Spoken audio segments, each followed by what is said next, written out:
मेरी बीवी कहाँ गई? ममता, मुझसे ऐसी क्या गलती हो गई जो तू मुझे छोड़कर चली गई? माना मैं थोड़ा ऊंचा सुनता हूँ, गलत जगह गलत बात कर देता हूँ, प्यार तो तुझसे खरा करता हूँ ना। अब मुझसे और बर्दाश्त ना होता ममता, तू जल्दी वापस आ जा ममता, वापस आ जा। मिल गई भाई, मिल गई मुझे मिल गई। क्या बात कर रहा है? मिल गई ममता, मिल गई ना भाई, भाभी ना मिली, सीढ़ी मिल गई। अरे छोटे, सीढ़ी की जरूरत ना है, मैं नीचे ठीक हूं। अरे छत पे जाऊंगा तो ममता की और ज्यादा याद आएगी। छोटे, जब तू सोता था ना तो हम दोनों ने घना रोमांस किया है छत पे। भाई ये चढ़ने वाली सीढ़ी ना है, ये गाने वाली सीढ़ी है। इसमें ना सैड सॉन्ग्स भर रखे हैं। तो इससे क्या होगा? अरे भाई आपने पिक्चर में देखा ना कि जब सैड सॉन्ग खत्म होता है तो हीरोइन हीरो के पास दौड़ती भी आ जाती है, भाभी भी आ जाएगी। इस सीढ़ी में वो दर्द कहां जो मेरी आवाज में है? आप ही गा दो ना। रिस्क हो जाएगा। अरे कैसा रिस्क? सारी भैंसों और बैलों को मैं बांध के आया हूं, कहीं ना भागेंगी वो। आप गाओ, मैं खड़ा हूं ना आपके साथ, गाओ। हाँ हाँ हाँ हाँ।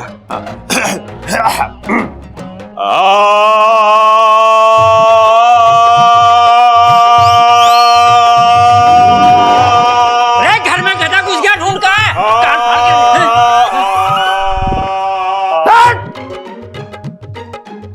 गधों की तरह क्यों रो रहा है? क्या हो गया? अरे पिताजी, सबल ने बोला था कि गाना गाऊंगा तो ममता आ जाएगी।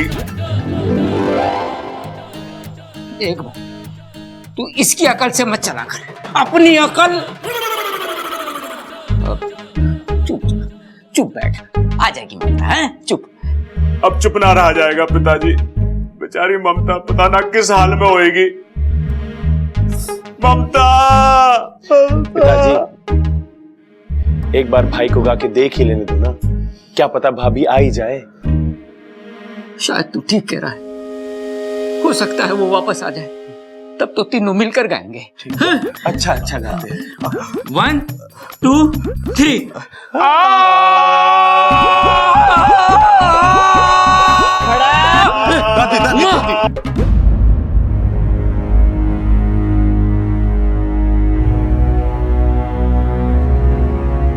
माँ, माने लगे हमारे घर को किसी की नजर लग गई।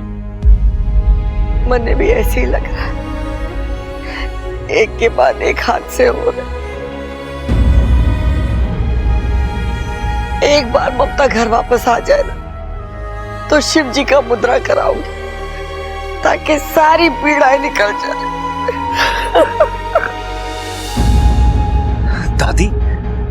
दादी तू हौसला रखना। हाँ, भाभी के साथ कुछ गलत नहीं होगा, वो वापस आएगी दादी, हम सब मिलकर उन्हें वापस लाएंगे। दादी, हादसे कितने भी बड़े क्यों ना हो, इस घर की एकता उससे भी बड़ी है।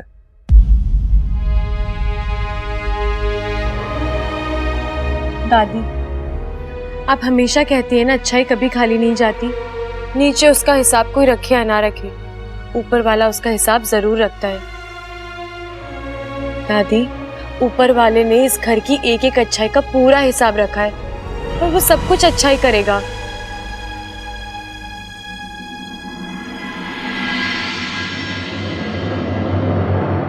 हाँ जी, फोन आया था इस घर से। जी इंस्पेक्टर, मैंने ही फोन किया था। मामला क्या है? दरोगा जी, हमारी बहू का कुछ पता न चल रहा। पूरे घर में देखा, आस पड़ोस में देखा, रिश्तेदारों से पूछा, लेकिन उसका कहीं पता न चल। इसीलिए आपको फोन किया। कितने घंटे हुए गायब हुए? यही कोई 7-8 घंटे हुए। बस दादी जी, 24 घंटे से पहले तो मिसिंग का केस ही नहीं बनता। अब सर, एक्चुअली बात यह है कि बात मैं समझ गया मुन्ना, घर की बहू घर में बिना बताए घर से भाग गई। मारी बहू भागी ना है दरोगा जी। जरूर उसके साथ कुछ अनहोनी हुई है या किसी ने उसे जबरदस्ती। आप ये इतने यकीन से कैसे कह सकती हैं? ये मारा घर है दरोगा जी, यहाँ के संस्कार मारे हैं।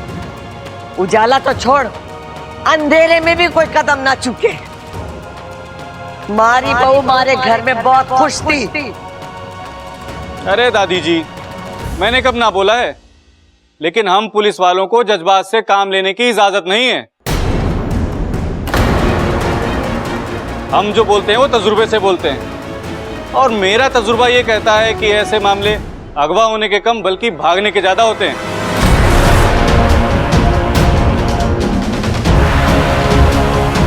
साहब जी, हम सभी को एक तराजू में तो नहीं तोल सकते ना। अंदाजा लगाने से अच्छा है हम तहकीकात शुरू कर दें। साहब जी, दरोगा कौन है? आप। तो मुझे बात करने दो ना। हाँ जी, आपकी बहू का कोई पास्ट वास्ट, मतलब कोई झगड़ा वगड़ा या कोई खास दोस्त वोस्त? इंस्पेक्टर, आप अपनी हद पार कर रहे हो। बबल रुक जा।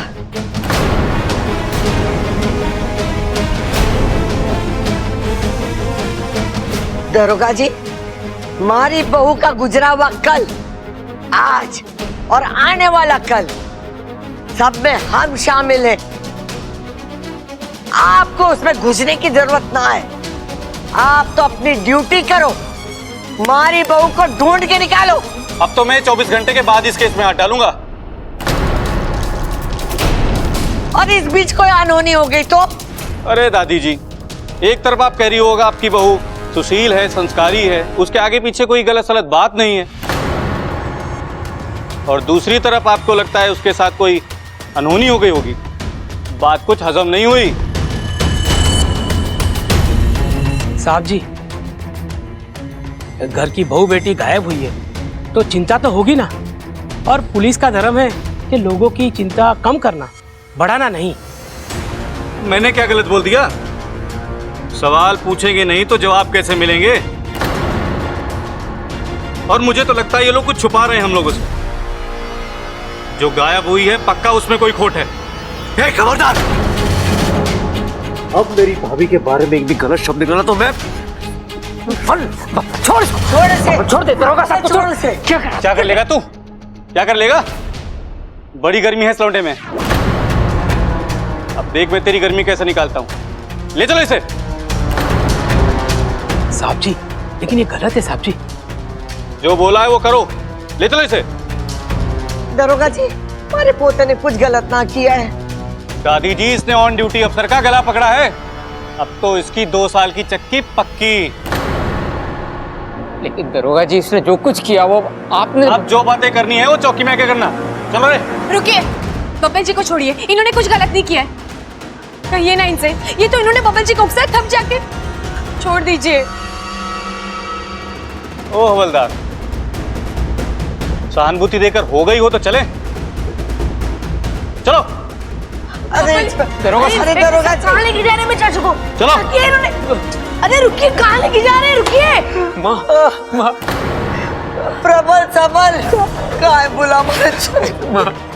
वो दोनों घर पे ना है।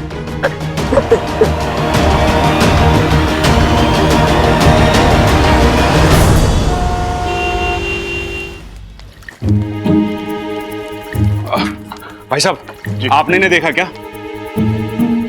ना जी, हमने तो नहीं देखा इसे। हाँ? अरे भाई, हाँ, भाभी का कुछ पता चला क्या? अरे ना छोटे, ये दुनिया एकदम स्वार्थी हो गई है। वो कैसे? अरे सबको अपनी अपनी पड़ी है। मेरा घर, मेरा परिवार, मेरी बीवी। अरे कभी कभी दूसरे की बीवी पे भी तो थोड़ा ध्यान देना चाहिए। ये क्या बोल रहे हो? पागल तो नहीं हो गए आप? मैंने कुछ गलत बोल दिया? बहुत ज्यादा गलत बोल रहे हो आप। अरे ये सब ममता के जाने का असर है। अच्छा तू एक काम कर, तू उधर देख, मैं इधर जाके देखता हूँ। ठीक है। अरे भाई साहब, आपने इन्हें कहीं देखा क्या? हाँ, इसी नाक नक्शे की एक औरत उस तरफ गई है। ये बहन जी यहाँ से गई है। पक्का इधर से ही? पक्का, बिल्कुल। थैंक यू भाई साहब। भैया, अरे छोटे भैया, मिल गई भाभी, मिल गई। यहाँ गई है। अरे वहां गई है। अरे छोटे, तेरी एक ही भाभी है, एक वक्त में एक तरफ तो जा सकती है। अरे वही तो कह रहा हूँ, सारी लेडीज की दुकान वहाँ है, सारे कपड़ों की दुकान वहाँ है, मेकअप की दुकान वहाँ है, और वो लड़कियां क्या कराती है, वो ब्यूटी पार्लर वो भी वहाँ है, और गहनों की तो सबसे बड़ी दुकान भी वहीं है। भाभी वहीं गई है। अरे नाना, तेरी भाभी को इन सब चीजों की जरूरत ना है, वो वैसे ही घनी खूबसूरत है, और उसका असली गहना तो मैं हूं।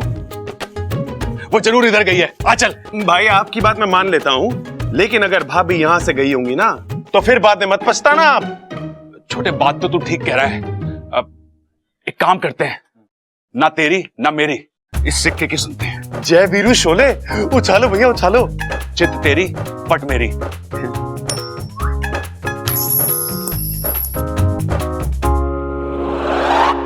अरे ये तू खड़ा हो गया, इसने भी कंफ्यूज कर दिया।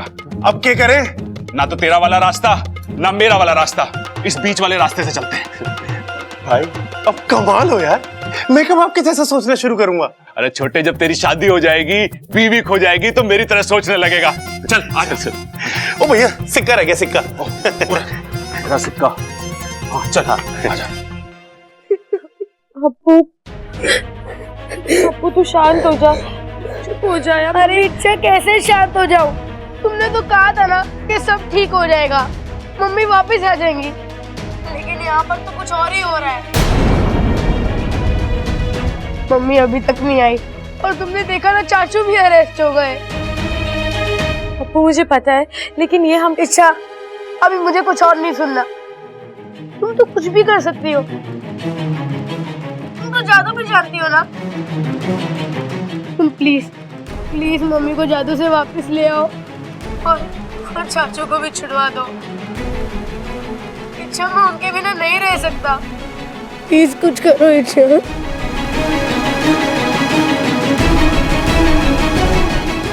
तू सही कह रहा है, एक के बाद एक बात बिगड़ती ही जा रही है। ममता दीदी गायब है और अब बब्बल जी जेल में। हर कोई कोशिश कर रहा है, लेकिन क्या फायदा? कुछ भी नहीं। अब मुझे अपनी शक्ति का प्रयोग करना ही होगा। लेकिन हम लोग यहाँ क्यों आए हैं? ममता दीदी को ढूंढने, लेकिन हम उन्हें अकेले नहीं ढूंढेंगे। फिर? हमारी पूरी नाग जाति इस अभियान में हमारी मदद करेगी। देखना वाकू, एक बार ममता दीदी मिल जाए, फिर हर मुश्किल का हल निकल आएगा।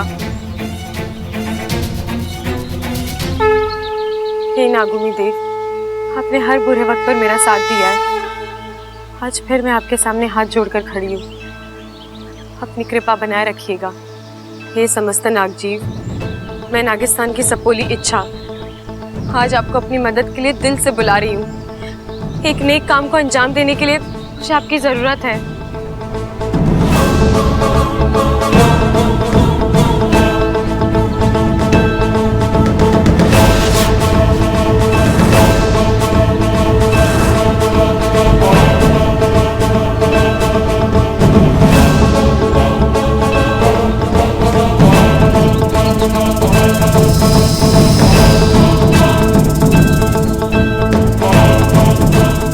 आप सभी यहाँ पर आए, आभार।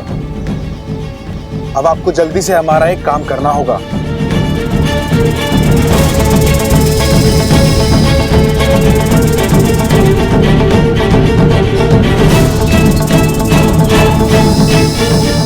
अब इस तस्वीर को आप लोगों को अपनी आंखों में कैद करना है, और करना यह है कि 8 दिशाओं में फैलकर इस स्त्री को ढूंढना है, और जैसे कोई खबर मिले मुझे आकर बताना। शुभमस्तु। शुभमस्तु।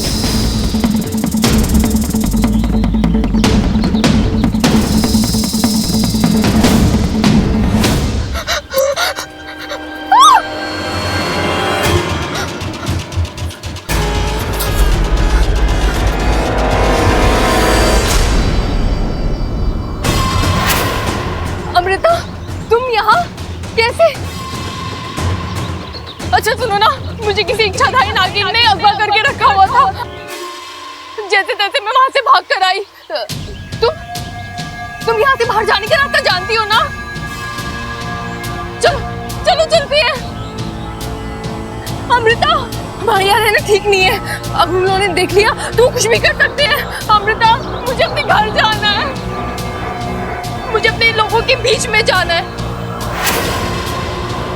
अमृता, तुम सुन रही हो ना? चलो चलो ना।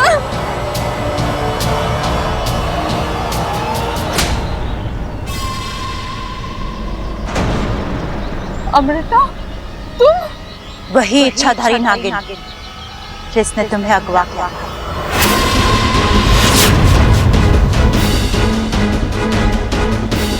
नहीं, ऐसे कैसे?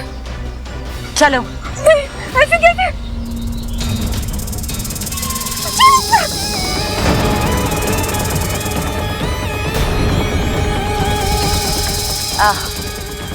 मैं नहीं जानती कि तू कौन है और तूने मेरा रास्ता क्यों काटा, पर होता है तुझ जैसों की जब मौत आती है तो वो मेरा रास्ता अक्सर काटते हैं।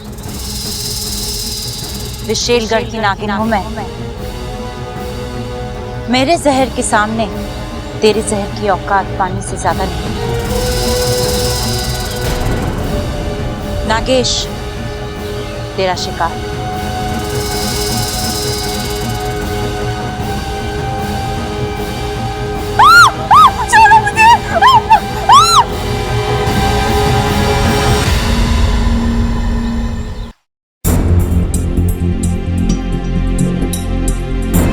अब तक किसी नाग का कोई संदेश नहीं आया, यानी शायद ममता दीदी तक कोई पहुंचा ही नहीं है। होगा इच्छा।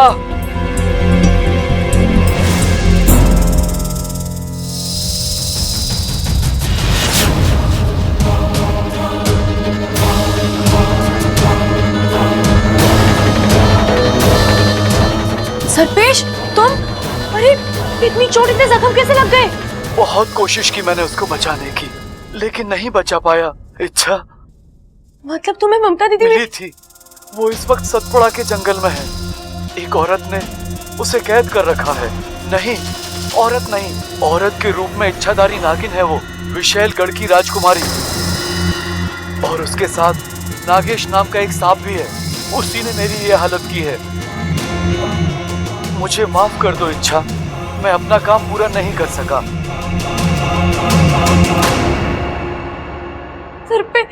सर्पेश,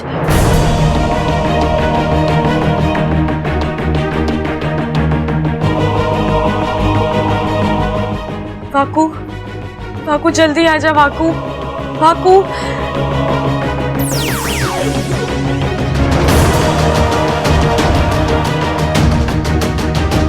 वाकू, नागिस्तान के परंपरा के अनुसार सर्पेश का अंतिम संस्कार कर दो। विशेलगढ़ की राजकुमारी?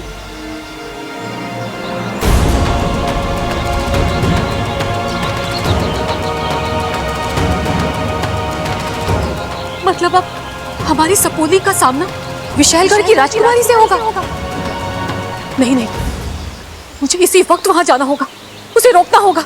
रुक जाओ सिपली, जल्दबाजी अक्सर नुकसान करती है, जरा सोचकर। हमारे पास वक्त ही तो नहीं है। हमारी सपोली नहीं जानती कि वो किससे उलझने जा रही है। विशेलगढ़, ये वही विशेलगढ़ है जहां खतरनाक और जहरीले इच्छाधारी सांप रहते हैं। इनके मन में इंसान तो क्या, खुद अपने भाई बंधुओं के लिए भी प्यार और दया नहीं है। मैं जानता हूँ सिपली, लेकिन हम से सालों पहले उन लोगों ने हमारी अच्छाई और सच्चाई के लिए हमें वहां से खदेड़ दिया था, हमें खत्म करने की कोशिश की थी। वो तो नागोमी देव की कृपा है कि हम वहां से बचकर भागकर यहाँ आ गए। मुखिया जी ने हमारे लिए नागिस्तान का निर्माण किया, प्यार बांटने वाले नागों की बस्ती बसाई।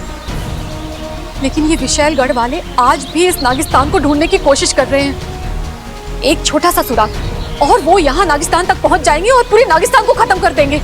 ऐसा कुछ नहीं होगा सिपली, हमारी सपोली बहुत समझदार है। चाहे जो हो जाए, वो उस नागिन को यहाँ तक नहीं पहुँचने देगी। जानती हूँ, मगर इसमें हमारी सपोली की जान को जो खतरा है, उसका क्या? पहले ही वो अपनी आधी जान दे चुकी है, अब कहीं अपनी अच्छाई की वजह से बाकी आधी जान भी ना दे दे। देखो, हम गुरुजी और मुखिया जी से बात कर लेते हैं, उनकी मान्यता लेकर ही कोई कदम उठाएंगे। ठीक है, जो करना है जल्दी कीजिए। अब बात जो भी है, एक ऑन ड्यूटी पुलिस इंस्पेक्टर पे हाथ उठाना बहुत ही गलत है। अरे ये क्या बात हुई वकील साहब? गलती उस इंस्पेक्टर ने करी और सजा हमारे बबल को मिले। हाँ वकील साहब, आप छुड़ाइए उसे जेल से। अरे रेल की जरूरत क्या है, पुलिस स्टेशन पास में तो है, 2 कदम में पहुंच जाएंगे। क्या हो गया पिताजी? अरे बावले, सबल रेल की नहीं जेल की बात कर रहा है, जेल की।